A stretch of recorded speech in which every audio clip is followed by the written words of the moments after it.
Ja, nuestra tarea principal, nuestro core business, de Cuerpo Policial da Paz y Seguridad de nuestro país. Arubiano na mester pobira de seguridad y sinti na mes tranquilo. Esa que está nos prioridad. Y para criminalidad de nuestro país, me puedo compartir con cifras de criminalidad a baja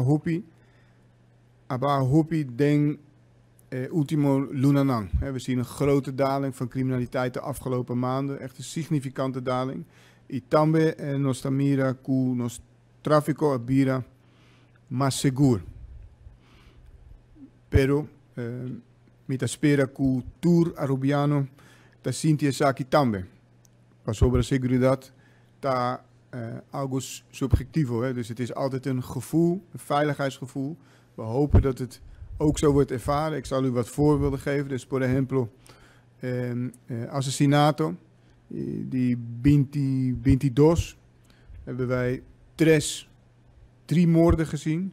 Die 23 nog geen enkele moord.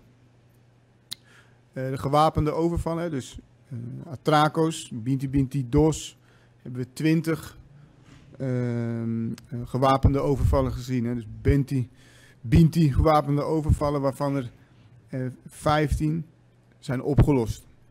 Die 23 hebben wij op dit moment 2, dus 2 atracos gezien, waarvan we er 1 al hebben opgelost. Dus het is echt sprake van een hele significante daling, zoals ik al zei met de Hopi Contento. Maar het betekent iets. We zien hetzelfde overigens bij het woninginbraken, een sterke daling.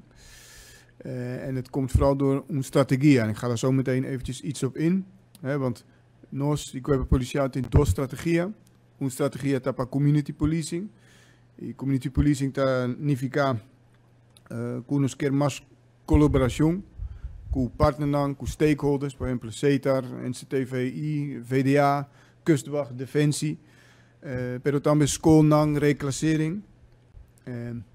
Het gaat erom dat we meer willen samenwerken in keten samenwerkingsverbanden. Pero otra te llama intelligence-based policing. En intelligence-based policing significa que nos enfoque in nos capacidad policial. Dus onze inzet de base riba intelligencia.